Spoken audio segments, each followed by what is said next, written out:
Number ہے 404 کی ابتدائی آیات۔ اعوذ باللہ من الشیطان الرجیم، بسم اللہ الرحمن الرحیم۔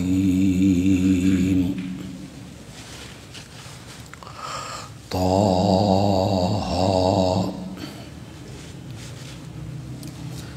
ما انزلنا علیک القرآن لتشقی الا تذکرۃ لمن یخشی۔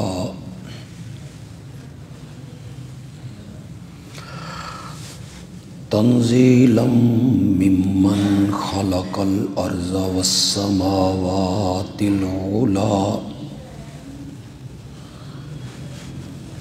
الرحمن علی العرش استوی، لہ ما فی السماوات وما فی الارض وما بینہما وما تحت الثری۔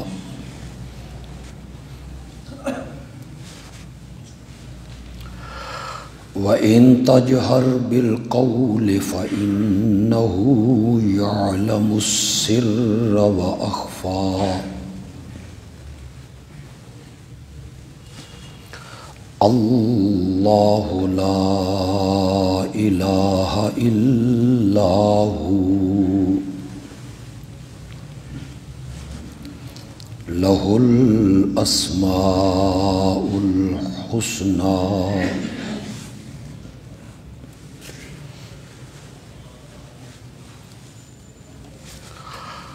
ہم نے آپ پر قرآن اس لیے تو نہیں اتارا کہ آپ مشقت میں پڑیں،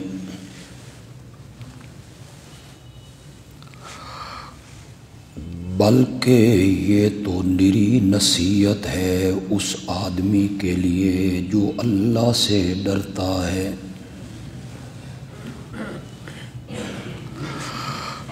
یہ قرآن اتارا گیا ہے اس ہستی کی طرف سے جس نے پیدا کیا زمین کو اور بلند و بالا آسمانوں کو،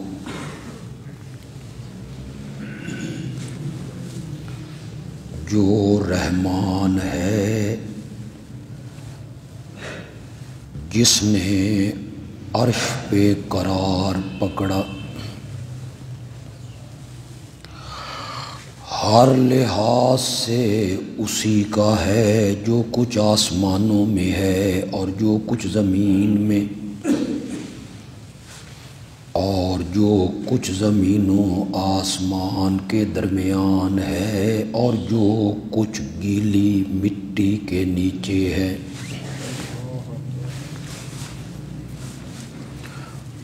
اور اگر تم زور سے بات کہو تو اس کا کیا فائدہ، کیونکہ وہ اللہ جانتا ہے راز کو بھی اور راز سے بھی زیادہ چھپی ہوئی چیز۔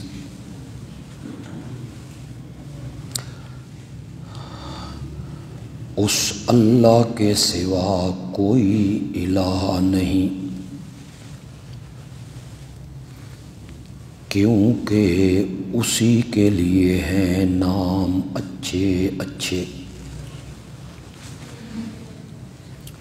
اللہم صلی علی سیدنا و مولانا محمد وعلی آل سیدنا و مولانا محمد وبارک وسلم ثم صلی علیہ۔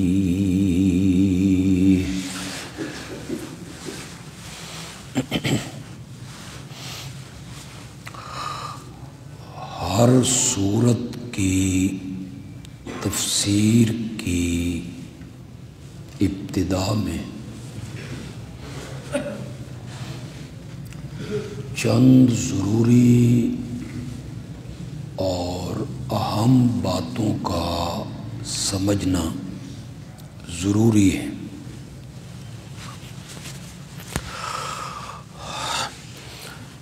اس سورت کا یہ نام کیوں رکھا گیا؟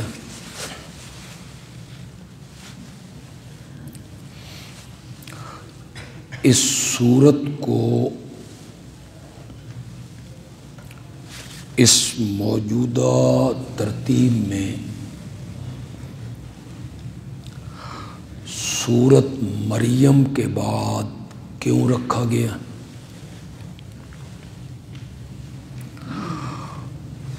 اور اس سورت میں اللہ رب العزت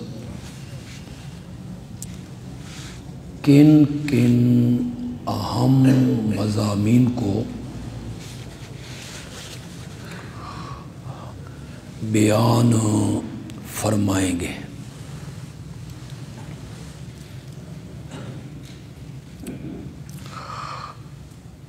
کچھ علماء کا خیال یہ ہے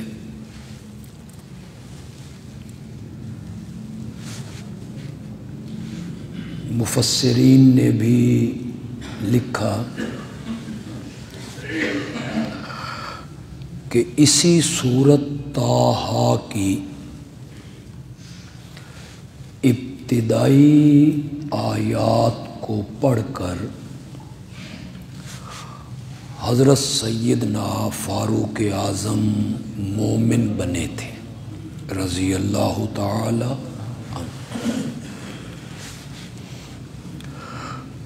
ورنہ تو وہ گھر سے چلے تھے نبی اکرم صلی اللہ علیہ وسلم کا سر قلم کرنے۔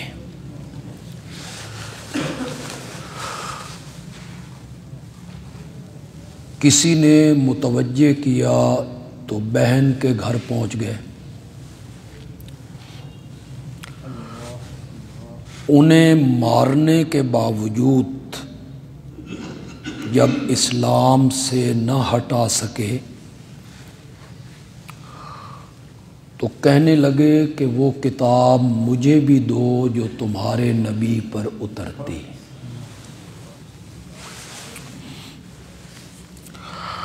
لکھنا پڑھنا جانتے تھے،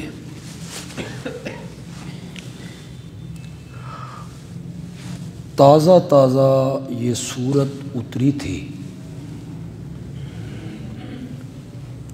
اس کی آیات کو پڑھتے چلے گئے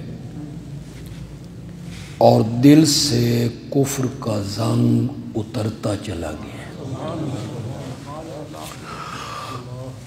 اگرچہ کچھ علماء کا خیال یہ بھی ہے کہ انہوں نے براہ راست بیت اللہ میں نبی اکرم صلی اللہ علیہ وسلم کی زبان مقدس سے خود قرآن سنا تھا، اور آپ کی تلاوت سے متاثر ہو کر انہوں نے ایمان قبول کیا۔ سورت کا نام پہلی آیت سے لیا گیا جو حروف مقطعات میں سے ہے اور جس کا معنی اور مفہوم اللہ بہتر جانتا ہے۔ طٰہٰ، تعلق سورت طٰہٰ کا سورت مریم سے یہ ہے کہ سورت کاف میں اور سورت مریم میں اللہ نے مشرکین کے شبہات کے جواب دیے۔ ان کے ذہنوں میں کچھ شبہات تھے انبیاء کے بارے میں، مائی مریم کے بارے میں، کہ وہ متصرف فی الامور ہیں، عالم الغیب ہیں، انہیں کچھ اختیار اللہ کی طرف سے حاصل ہیں۔ وہ بھی ان کے معجزوں سے متاثر ہوئے، کرامتوں سے متاثر ہوئے، اور معجزوں سے اور کرامتوں سے متاثر ہو کر انہوں نے انہیں مختار سمجھ لیا، قادر سمجھ لیا، کہ ہمارا نفع نقصان بھی ان کے ہاتھ میں ہے۔ اللہ نے ان کے ایک ایک شبے کو، اعتراض کو دونوں صورتوں میں دور کر دی۔ اب سورۃ طٰہٰ میں اللہ یہ کہیں گے کہ ان کے شبہات بھی دور ہو گئے، ان کے اعتراض بھی ہم نے رفع کر دیے، مسئلہ توحید کو بھی ہم نے واضح طور پر بیان کر دیا۔ تو اب اے میرے پیغمبر اس مسئلہ توحید کو پوری جرت کے ساتھ بیان کرو، جس طرح حضرت موسیٰ علیہ السلام نے اکیلے اور تنہا فرعون کے دربار میں اعلان حق کر کے فرعون کے محل میں زلزلہ بپا کر دیا تھا، تو حضرت موسیٰ کا واقعہ بھی اسی ضمن میں بیان ہوگا۔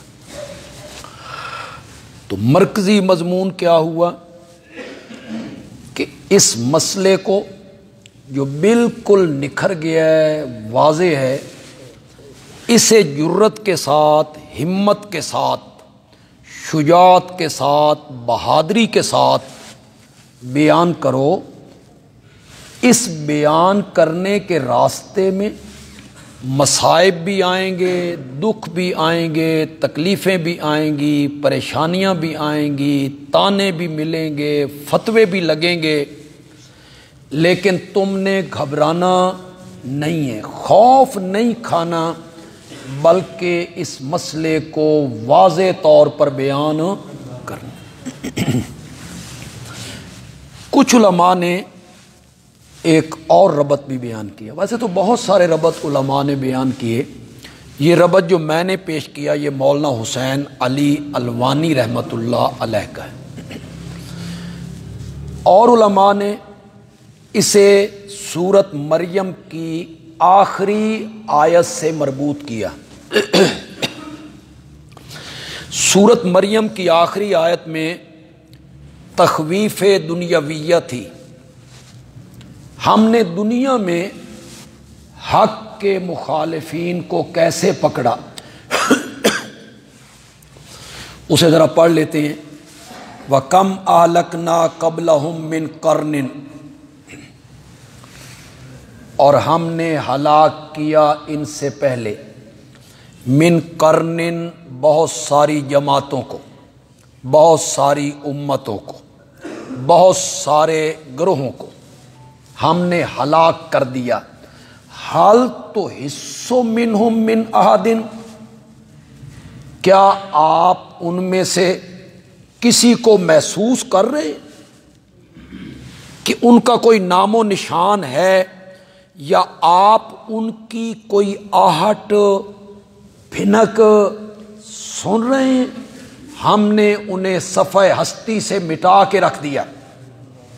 یہ سورۃ طٰہٰ کی آخری آیت میں تخویف دنیاویہ سنائی۔ اب سورۃ طٰہٰ میں اللہ تخویف دنیاویہ سنائیں گے از قوم فرعون، جن کی طرف حضرت موسیٰ علیہ السلام کو نبی بنا کر بھیجا گیا، کہ ہم نے کس طرح انہیں سمندر میں غرق کیا، اور ان کا نام و نشان بھی ہم نے مٹا کے رکھ دیا۔ چونکہ اس صورت میں متوجہ کیا جا رہا ہے کہ مسئلے کو جرأت سے پہنچاؤ، دلیری سے پہنچاؤ، شجاعت سے پہنچاؤ۔ اس لیے کچھ آیات ہوں گی للتشجیع، تشجیع شجاعت سے ہے، یعنی ایسی آیتیں ہوں گی جن میں مسلمانوں کو نبی پاک کو شجاعت دلائی جائے گی کہ انہیں دیکھیں کس طرح جرأت سے انہوں نے بیان کیا۔ تو کچھ آیتیں ہوں گی للتشجیع جس میں شجاعت کا، بہادری کا، دلیری کا ذکر ہوگا، یہ 5 آیتیں ہوں گی۔ اور کچھ آیتیں ہوں گی وہ جو قرآن کا مقصودی دعویٰ ہے، لا الہ الا اللہ، جس مسئلے کے پہنچانے میں شجاعت دکھانی ہے، جس مسئلے کے بیان کرنے میں دلیری سے کام لینا ہے، تو وہ مسئلہ کون سا ہے؟ مسئلہ توحید۔ تو 5 آیتیں مسئلہ توحید پر آئیں گی اس صورت میں، اور 5 آیتیں للتشجیع، شجاعت دلانے کے لیے اللہ بیان کریں گے۔ تو یہ اس صورت کا خلاصہ ہے۔ باقی بشارتیں، ڈراوے، کچھ واقعات، یہ ہر صورت کا خاصہ ہوتا ہے اور اللہ اسے ساتھ ساتھ بیان کرتے چلے جاتے ہیں۔ تاہا حروف مقطعات میں سے 29 صورتوں کے شروع میں یہ لفظ آئے ہیں جی۔ چونکہ انہیں کاٹ کاٹ کے پڑھا جاتا ہے اس لیے انہیں حروف مقطعات کہتے ہیں، جیسے الف، لام، میم، کاف، ہا، یا، عین، صاد، تا، ہا، اس لیے ان کا نام حروف مقطعات ہے۔ ھذہ سر من اسرار اللہ تعالی، یہ قول ہے حضرت سیدنا صدیق اکبر رضی اللہ تعالی عنہ کا، مفسرین نے اس کو نقل کیا۔ یہ اللہ کے رازوں میں سے ایک راز ہے، لا یعلمها الا اللہ، اللہ کے سوا اسے کوئی بھی نہیں جانتا۔ محسوس ایسے ہوتا ہے، یہ بات جو میں کہہ رہا ہوں یہ عام مفسرین نے نہیں لکھی، نہ علماء یہ کہتے ہیں زیادہ، محسوس ایسے ہوتا ہے کہ کلام عرب میں کوئی رواج ضرور تھا کہ کوئی بات بیان کرنے سے پہلے ایسے لفظ استعمال کرتے تھے۔ ہمارے اب شاعری میں بھی اس طرح ہے، جو نون سے شروع ہوتا ہے تو پہلے نون کا لفظ بولتے، لام کا لفظ بولتے، میم کا لفظ بولتے۔ تو کوئی عرب لغت جو ہے، عرب کی جو زبان ہے، فصاحت ہے، بلاغت ہے، اس میں کوئی ایسا انداز ضرور لگتا ہے کہ تھا کہ کوئی بات کرنے سے پہلے اس طرح کے لفظ استعمال کرتے تھے۔ اگر ایسا نہ ہوتا تو مشرکین مکہ ان الفاظ پر اعتراض کرتے کہ یہ کیا ہے جی، الف لام میم، کاف ہا یا عین صاد تا ہا، لیکن کسی کافر نے ان لفظوں پہ اعتراض نہیں کیا۔ تو یہ مومل لفظ ہیں، ان کا معنی کوئی نہیں، کیوں اتارے ہیں بھائی، مقصد کیا ہے؟ تو اعتراض اس لیے وہ نہیں کر سکے کہ ان کی زبان میں، عربی ادب میں ہو سکتا ہے یہ رواج ہو کہ کوئی بات لکھنے سے پہلے اس طرح کے الفاظ استعمال کرتے ہیں۔ ما انزلنا علیک القرآن لتشقی، یہ پہلی آیت تشجیع ہے۔ ہم نے قرآن آپ پر اس لیے تو نہیں اتارا کہ آپ محنت میں پڑھیں، مشقت میں پڑھیں، تکلیف میں پڑھیں، دکھ میں مبتلا ہو جائیں، پریشان ہو جائیں آپ، اس لیے تو یہ قرآن ہم نے نہیں اتارا، الا تذکرۃ لمن یخشی، ہم نے تو یہ قرآن اس لیے اتارا ہے کہ ہر اس بندے کے لیے نصیحت بنے جو مجھ سے ڈرتا ہے۔ ہم نے تو یہ بطور نصیحت اتارا ہے، اس لیے تو نہیں اتارا کہ آپ مشقت میں پڑ جائیں، آپ دقت میں مبتلا ہو جائیں۔ دو معنی مفسرین نے کیے لتشقا کے۔ ایک معنی تو یہ کیا ہے کہ آپ جب قرآن سناتے اور جب قرآن بیان کرتے اور اس کے باوجود مشرک تالیاں پیٹے لگتے، نہ مانتے، تو آپ پریشان ہوتے، غمگین ہوتے۔ کس بات پر؟ یہ مانتے کیوں نہیں، یہ ایمان کیوں نہیں لاتے؟ اتنی واضح آتی عقلی دلائل ہیں، ابھی یہ دلائل آگے آ بھی رہے ہیں۔ عقلی دلائل قرآن پیش کر رہا ہے، اللہ پیش کر رہے ہیں کہ جن کو تم پکار رہے ہو وہ کسی چیز کے مالک نہیں، مختار نہیں، تمہارا نفع نقصان ان کے اختیار میں نہیں۔ جس رب کو خالق مانتے ہو، جس رب کو رازق مانتے ہو، جس رب کو مالک مانتے ہو، تمہارا نفع نقصان بھی اسی کے ہاتھ میں ہے، اسی کو پکارو۔ اس پر قرآن دلائل پیش کرتا ہے۔ جب مشرکین نہیں مانتے تھے تو نبی پاک ان کے نہ ماننے پر کیا ہوتے تھے؟ پریشان۔ تو اللہ اس کے بارے میں کہہ رہے ہیں میرے پیغمبر، ہم نے قرآن اس لیے تو نہیں اتارا کہ آپ مشقت میں پڑ جائیں، آپ تکلیف میں پڑ جائیں، اس لیے تو ہم نے یہ قرآن نہیں اتارا۔ یہ جو میں نے معنی کیا ہے اس کی تائید دیکھ لیتے ہیں۔ تھوڑا سا پیچھے آئیے، صفحہ نمبر 380 پہ آئیے۔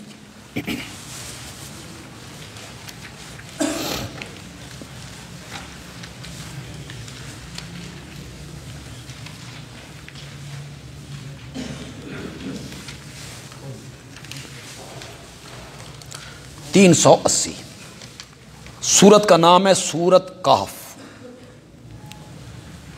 اس کی آیت نمبر ہے 6۔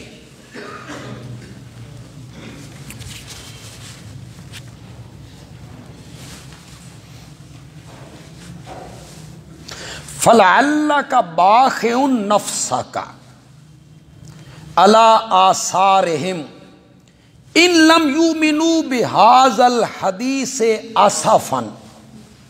باخعٌ، اپنے آپ کو ہلاکت میں ڈال، شاید تم اپنی جان کھپا دے گا، آپ اپنی جان کو تلف کر دیں گے اس افسوس میں ان مشرکین کے پیچھے کہ وہ اس قرآن جیسی کتاب پر ایمان کیوں نہیں لاتے۔ تو آپ اتنے فکر مند ہو جائیں گے کہ یہ ایمان کیوں نہیں لاتے کہ آپ اپنی جان کو تلف کر دیں گے۔ ایک اور جگہ دیکھتے ہیں،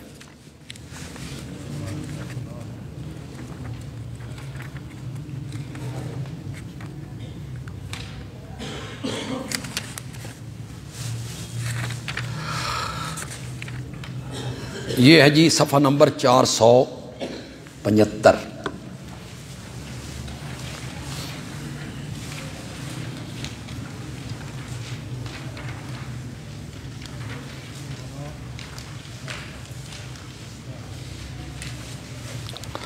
صفحہ نمبر 475 475 سورت کا نام ہے سورت الشعراء، اس کی آیت نمبر ہے 3۔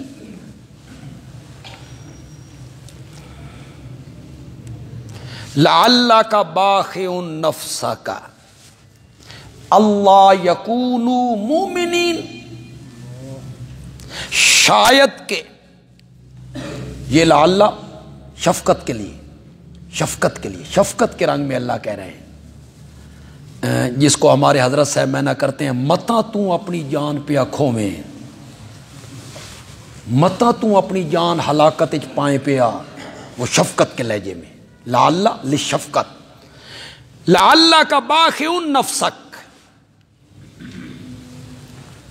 شاید تم اس رنج میں، اس دکھ میں اپنی جان کھپا دیں گے، اللہ یکونوا مؤمنین، کہ یہ کلمہ کیوں نہیں پڑھتے، یہ ایمان قبول ہو۔ قرآن جیسی کتاب، اتنے واضح دلائل، پھر یہ قرآن چیلنج کر رہا ہے کہ اگر یہ اللہ کی کتاب نہیں ہے تو فاتو بسورۃ من مثلہ، اس چیلنج کا جواب بھی ان کے پاس کوئی نہیں، اس کے باوجود انکار کر رہے ہیں۔ اس بات پہ کہ یہ ایمان قبول کیوں نہیں کرتے، آپ اپنی جان کھپا دیں گے؟ آگے اللہ کہتے ہیں ان نشا، اگر ہم چاہیں، ننزل علیہم من السماء آیہ، تو ہم اتار دیں ان پر آسمان سے کوئی نشانی، ایسی نشانی ذلت اعناقہم لہا خاضعین، کہ ان کی گردنیں اس نشانی کے آگے جھک جائیں، انکار ممکن نہ رہے، ایسی نشانی ہم اتار دیں۔ لیکن ہمیں اس قسم کا ایمان مطلوب نہیں، جبر والا ایمان مطلوب نہیں ہے۔ ہم چاہیں تو کوئی ایسی نشانی اتار دیں جس کا یہ انکار نہ کر سکیں، لیکن ہمیں جبر والا، اکراہ والا، زبردستی والا ایمان منظور ہو نہیں۔ ہم نے تو آزمائش کرنی، ہم نے تو دیکھنا ہے کہ سیدھے راستے پہ کون چلتا ہے اور الٹے راستے پر کون جاتا ہے۔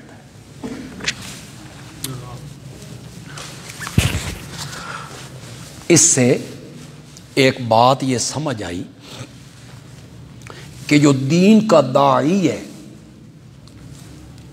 دین کے سب سے بڑے داعی تو ہیں حضرت محمد الرسول اللہ صلی اللہ علیہ وسلم۔ ان کی امت میں جو علماء آئے، داعی آئے، تو داعی کی یہ صفت ہونی چاہیے کہ وہ پریشان ہو، اس بات پہ پریشان ہو کہ یہ لوگ کیوں شرک کر رہے ہیں، اتنے سمجھانے کے باوجود یہ سیدھے رستے پہ کیوں نہیں آ رہے ہیں، اتنے کھلے دلائل کے باوجود یہ مان کیوں نہیں رہے ہیں، اور پریشان بھی اس حد تک ہونا چاہیے کہ جان کے تلف ہو جانے کا خطرہ پیدا ہو۔ اللہ کہتے ہیں شاید کہ میرے پیغمبر آپ اپنی جان کھپا دیں گے اس پریشانی میں کہ یہ مانتے کیوں نہیں۔ یہ کہنا بے منو منو نہیں تے خسما نو کھاؤ، یہ دائی کی صفت نہیں، نہ نہ نہ، یوں ہی ایسا لہجہ اختیار کیے رکھنا کہ مانتے ہیں تو مانے، نہیں مانتے تو جائیں جہاں جائیں، جہنم میں جائیں، ہمیں کیا ہے۔ نہ، ایک داعی کے دل میں لوگوں کے لیے شفقت کا جذبہ ہونا چاہیے، یہ پریشان ہونا چاہیے، مانتے کیوں نہیں ہیں۔ تمہیں پریشانی نہیں ہوتی؟ تم نہیں پریشان ہوتے ہو کہ یار ہم ایتیں پیش کرتے ہیں قل انما انا بشر مثلکم، کتنی واضح ایت ہے، قل انما انا بشر، کتنی واضح ایت ہے، قل لا اقول لکم عندی خزائن اللہ، میں تم سے نہیں کہتا کہ میرے پاس اللہ کے خزانے ہیں، ولا اعلم الغیب، اور میں غیب بھی، کتنا ایک دونی دونی تے دو دونی، نہ چونکے چنانچے، نہ کوئی حاشیہ، نہ بریکٹ، اتنی بیان کرتے ہیں۔ تو دوسری طرف سے لوگ سنتے ہیں، وہ مولوی صاحب بیان کرتے ہیں پیر صاحب کی بلی تھی، وہ جتنے مہمان آنے ہوتے تھے اتنی مرتبہ وہ میاؤں کرتی تھی۔ لوگ قرآن کو نہیں مان رہے، بلی دی میاؤں مندے پہ، پریشان تو بندہ ہوتا ہے، دکھ تو بندے کو لگتا ہے کہ یا اللہ ان کو کیا ہو گیا ہے، اتنے عقل کے اندھے ہو گئے۔ ایک طرف قرآن ہے، ایک طرف قصے ہیں، ایک طرف اللہ کی کتاب ہے، ایک طرف کہانیاں ہیں، قرآن کو نہیں ماننا، اسے مار رہے ہیں، اس کو تسلیم کر رہے ہیں۔ تو ایک موحد کو اس کی تکلیف ہوتی ہے، اسے پریشانی ہوتی ہے، اتنے واضح دلائل ہیں اور اتنے واضح دلائل کو یہ لوگ تسلیم کیوں نہیں کر رہے۔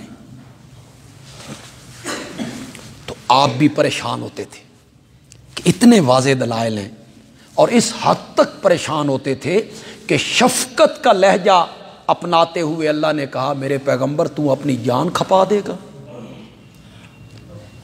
اس بات پہ کہ یہ میری بات کو تسلیم کیوں نہیں کرتے، یہ ایمان کیوں نہیں لاتے، میرے پیغمبر ہدایت تیرے اختیار میں نہیں ہے، آپ کا کام بیان کرنا ہے، ہدایت دینا اللہ اللہ کا کام.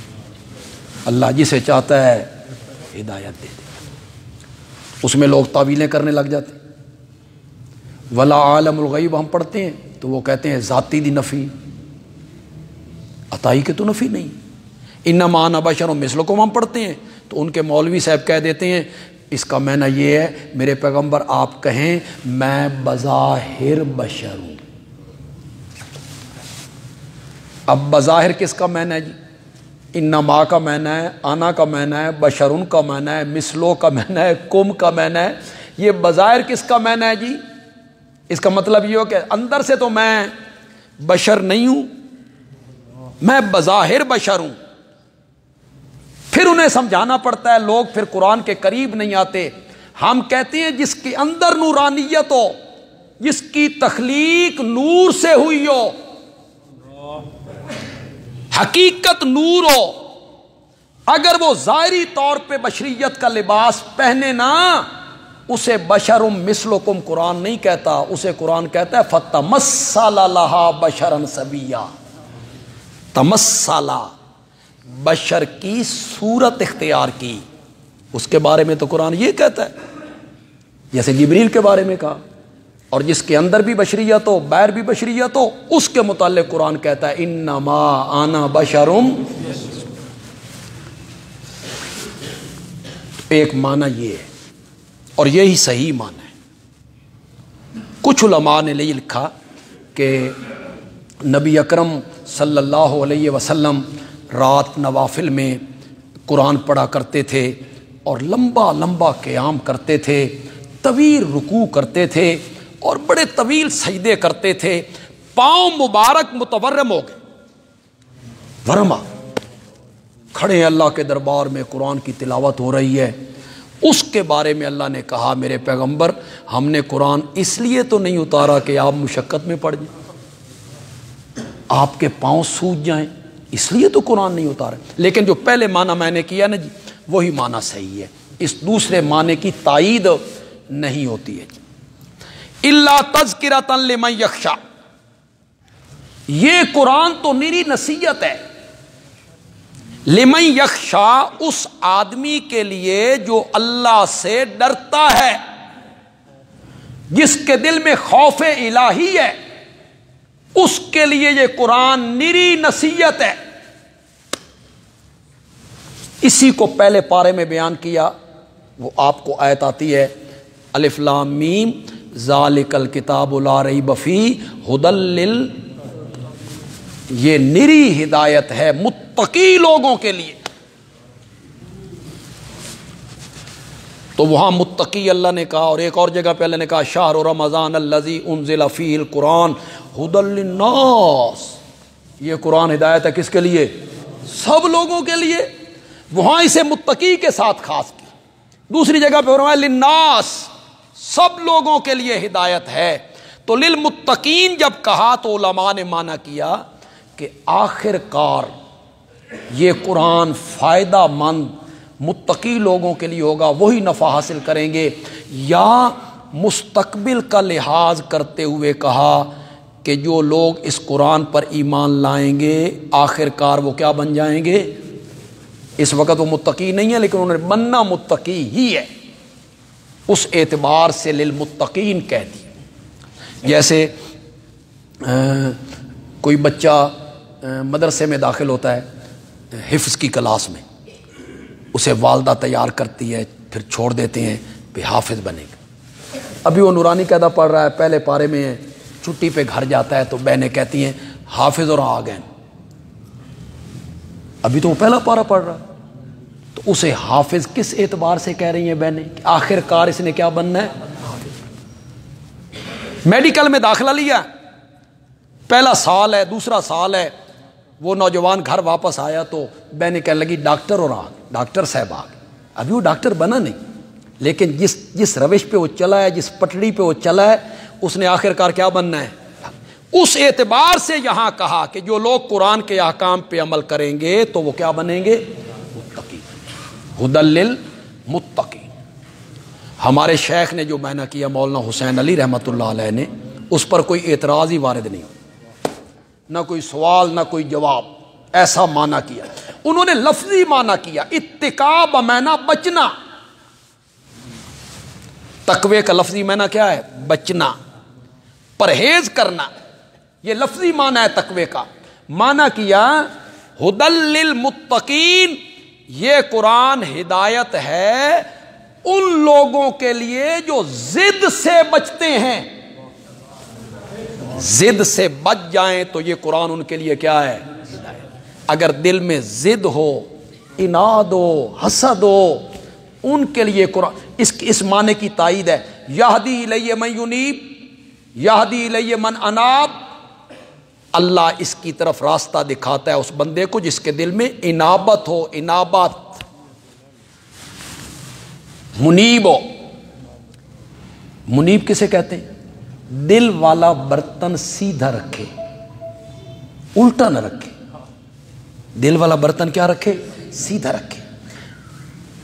موسلا دھار بارش برس رہی ہے، ساون کی بارش ہے، موسلا دھار. ایک آدمی پانی بارش کا حاصل کرنا چاہتا ہے، اس نے سین میں برتن رکھا الٹا. 4 گھنٹے بارش برسی. 4 گھنٹے کے بعد اس نے برتن کو دیکھا، نشتہ، کچھ بھی نہیں، ایک قطرہ بھی نہیں ہے. تو وہ کہتا ہے اے بارش دا قصور ہے، یہ بارش کا قصور ہے، میرے برتن میں آئی نہیں. تو کسی سیانے بندے نے کہا پاگل، بارش کا قصور نہیں ہے، وہ تو برس رہی ہے، یہ تیرے برتن رکھنے کا قصور ہے. اس برتن کا رخ سیدھا آسمان کی طرف کرنا تھا. اللہ نے فرمایا قرآن کی بارش لگاتار برس رہی ہے، جس نے اپنا دل والا برتن الٹا کر دیا اس کو کچھ نہیں ملے گا. ملے گا اسے جو انابت کرتے ہوئے دل کا برتن سیدھا رکھے گا، سیدھا رکھے گا. ہدایت اس کو ملتی. تنزیلا ممن خلق الارض والسماوات العلی، یہ پہلی آیت توحید ہے. دونوں ساتھ ساتھ چل رہی ہیں، آیت تشجیع بھی اور آیت توحید بھی. یہ قرآن اتارا گیا ہے اس ہستی کی طرف سے جس نے زمین کو بھی تخلیق کیا اور بلند و بالا آسمان بھی بنائے. یہ عظمت قرآن ہے جی. اللہ تعالیٰ قرآن پاک کی عظمت لوگوں کے دل میں بٹھانا چاہتے ہیں کہ تھوڑا سا سوچو تو صحیح، اس کتاب کا نازل کرنے والا کون ہے، وہ کتنا عظیم ہے. پھر اس کی مخلوق جو زمین میں بستی ہے وہ کتنی عظیم ہے. تو پھر اس نے جو کتاب اتاری ہے وہ کتاب کتنی عظیم ہوگی. کلام الملوک ملوک الکلام، بادشاہوں کا جو کلام ہوتا ہے نا وہ کلاموں کا بادشاہ ہوتا ہے. بادشاہ بات کرتا ہے تو لوگ توجہ سے سنتے، حکمران بات کرتا ہے تو لوگ توجہ سے سنتے تھے. ہاں سنتے تھے. اب کون سنتا ہے؟ وہ کہتے ہیں لگے رہو، جو تم نے کہنا ہے وہ کرنا نہیں. سان چوسنی دینی جے پہ منہ چلاؤ تے چوسو. جس طرح بچہ رونے لگتا ہے تو منہ میں چوسنی نہیں دے دیتے. ایک چوسنی آپ نے دینی ہے، انتظار کرو، یہ ہو جائے گا، وہ ہو جائے گا، یہ کر دیں گے وہ. پہلے جو بادشاہ السلطان لا یکذب، ایک محاورہ عربی کا، بادشاہ جھوٹ نہیں بولتا. کیا مطلب ہے؟ جھوٹ بولتا ہی نہیں. یہ میں نے نفی لیاقت کی ہے. بادشاہ کے لائق نہیں کہ وہ جھوٹ ہو، یہ میں نے نفی لیاقت. عہدہ دیکھے اپنا، میں کس عہدے پر ہوں. اس عہدے پر بیٹھ کے بندہ جھوٹ بولے تو اسے جھوٹ سجتا نہیں. اب کوئی نہیں سنتا. کسی زمانے میں بادشاہ صدر بولتے تھے. مجھے یاد ہے سن 65 کی جنگ ہوئی تو ایوب خان صدر پاکستان تھے. تو اس وقت یہ ٹی وی وغیرہ کچھ نہیں ہوتا تھا، یہ ساری مصیبتیں نہیں تھیں، صرف ریڈیو ہوتے تھے. اور ریڈیو بھی کس دکان پہ ہوتے تھے؟ ہوٹل پہ. یہ پان سگریٹ کی دکانیں ہوتی ہیں ان پہ رکھے ہوتے تھے. گھروں میں بھی نہیں ہوتے تھے. بہت کم لوگ گھروں میں ریڈیو لاتے تھے. تو وہی ہوٹلوں پہ بیٹھ کے لوگ سنتے رہتے تھے. وہ بجلی سے چلتے تھے. بولتے تھوڑا تھے اور بھاں بھاں زیادہ کرتے، آواز کم نکلتی تھی، بھاں بھاں ہوتی رہتی تھی۔ تو تقریر کی انہوں نے، تو وہ دکانوں پر، ہوٹلوں پر دنیا ہی دنیا تقریر سننے کے لیے جمع ہو گئی ہے۔ ابھی صدر پاکستان تقریر کریں گے، تقریر بھی کی صرف 5 منٹ، ہوں 3 گھنٹے جان نہیں چھوڑ دی، لگے ہوئے صرف 5 منٹ تقریر کی اور آگ لگا۔ کہتے ہیں کہ لاہور کے جو نوجوان تھے نا، یہ تقریر سن کے نا لاٹھیاں لے کر واگا بارڈر کی طرف بھاگ نکلے تھے، سوٹیاں لاٹھیاں لے کر بارڈر کی طرف بھاگ گئے اس تقریر پر۔ اس کے ایک جملے مجھے آج بھی یاد ہے، ہمارا بزدل دشمن یہ نہیں جانتا کہ اس نے کس قوم کو للکارا ہے۔ جس قوم کے دل میں لا الہ الا اللہ محمد الرسول اللہ کی شمع روشن ہے، میرے ہم وطنوں، اس وقت تک آگے بڑھتے رہو جب تک دشمن کی توپوں کے دہانے خاموش نہیں ہوتے۔ اتنی سی بات۔ تو بادشاہ کا جو کلام ہوتا ہے وہ کلاموں کا کیا ہوتا ہے؟ بادشاہ ہوتا ہے۔ تو یہاں بھی اللہ کہنا چاہتے ہیں، ذرا سوچو تو صحیح، قرآن کلام کس کا ہے؟ یہ کتنی عظیم کتاب ہے۔ کلام اس ہستی کا ہے جس نے آسمانوں کو، بلند و بالا آسمانوں کو بغیر ستونوں کے بنایا اور زمین کو چلتے ہوئے پانی پر بچھا دیا ہے۔ قوت والا ہے، اتنی طاقت والا ہے۔ وہ کون ہے؟ وہ رحمان ہے۔ علی العرش استویٰ، عرش پر قائم، عرش پر قائم۔ اگرچہ کچھ علماء اس کے قائل ہوئے بھی اللہ عرش پر بیٹھا ہوا ہے، لیکن اس کی کیفیت مجہول ہے۔ ہم نہیں کہہ سکتے بھئی کس طرح اللہ کا وجود ہے، کرسی ہے، ہاتھ پاؤں، لیکن اللہ وہاں بیٹھا ہوا ہے۔ ہمارے حضرت کہتے ہیں مولانا حسین علی رحمۃ اللہ علیہ کہ استوا علی العرش جو ہے یہ کنایتاً اللہ نے بولا ہے، حقیقی معنی نہیں ہے اس کا بھئی ایک عرش ہے، کرسی ہے، اللہ وہیں بیٹھا ہے اس کرسی پر، حقیقی معنی نہیں ہے۔ یہ کنایہ ہے، کس سے؟ تسلط سے۔ کنایہ ہے کس سے؟ غلبے سے۔ کس سے؟ تصرف سے، اقتدار، ملک، ملک، حکومت، اس سے کنایہ ہے۔ عرش پر قائم ہے، سارے اختیار اس کے پاس ہیں، اس نے کوئی اختیار کسی کے حوالے نہیں کیا۔ یہ کنایتاً بولا ہے، اور یہ ہمارے یہاں بھی کنایتاً بولا جاتا ہے، ہمارے اردو میں بولا جاتا ہے میری کرسی بڑی مضبوط ہے۔ بھٹو صاحب نے بھی یہی لفظ بولے تھے۔ اس کے بعد ہی تو وہاں سے اترے اور تختے پہ چڑھ گئے۔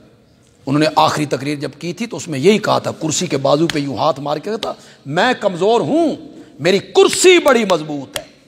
اس کا کیا مطلب تھا؟ بھائی دی لکڑی چنگی ترکڑی ہے، یہ معنی تھا اس کا۔